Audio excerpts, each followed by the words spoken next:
Let's do it. Well, do I feel lucky today? Let's just see. I should be able to get this now. I've got enough room. I'm going to poke that in there. And I need to make sure that those prongs go up. Okay, they did. Now see, it's just hanging like that. And there's no way you're going to get it tight if you just try to start turning without pulling down. You have to kind of pull down and screw at the same time, because what's happening is, as you're pulling down, it's keeping your toggle wing nut from swiveling around. You see what I mean? And that's all I'm doing. I'm pulling down on it, and it's getting closer. Okay, I'm just pulling down as I'm turning it. Okay.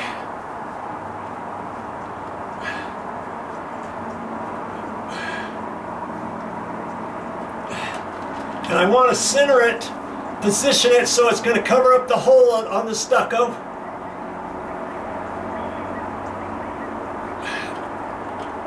Okay. And now I'm tightening it to the stucco. And I only have to get it snug. I don't have to get it really super tight, do I? You know? Still going. And wherever it stops, it stops. I don't care where this lines up or anything. If it lines up to the front, to the backyard, fine. Okay? There, that's it. I'm not doing anything more. I could probably, if I had something to hang on to this, I could probably hang off of that. You know what I mean? And it's only as strong as your neck. That's why, another reason why I decided to go with the jumbo, because I don't want that neck to snap off. You see what I mean? That's the only thing. The neck, in fact, the neck, I believe the neck would snap off before the stucco would break out. You see? Okay. That's pretty much it. Okay? I just have to get this all untangled and hung.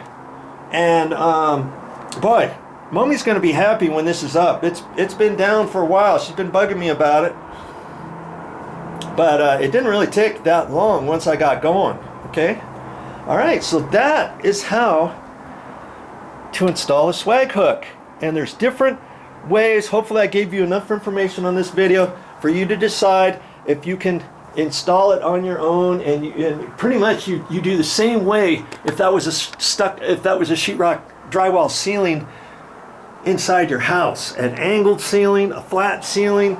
If you got wood up there, you know what to do. You're going to use this one, okay, with the wood threads. If it's the other, you're going to use this. You're going to use just the threaded rod with the toggle, okay? And the important thing is to make sure you've got that fairly snug on your toggle. I could have tightened up the brown one a little bit more, but I got it on there plenty. I don't think anything's going to happen to it.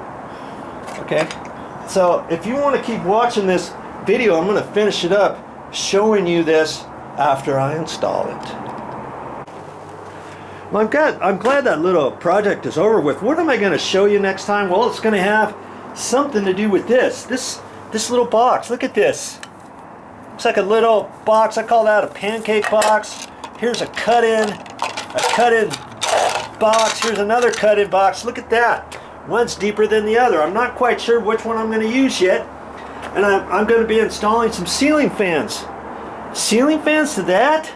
Yeah, I've got some ceiling fans downstairs and in an area where there's no attic per se to crawl around. I've got a great idea on how to hook up a ceiling fan without chopping holes through the ceiling, chopping holes through the walls, and fishing wires down to a light switch, power switch, get that back up, there's not, my goal is no taping, no patching drywall, no taping, texturing, sanding, skimming, priming, painting, texturing to match the existing texture, none of that kind of stuff. And I have the best idea I've ever thought of on how to get power to a ceiling fan where there's no attic. You know, if you got between a first and second floor, let's say, you might be able to do the same thing.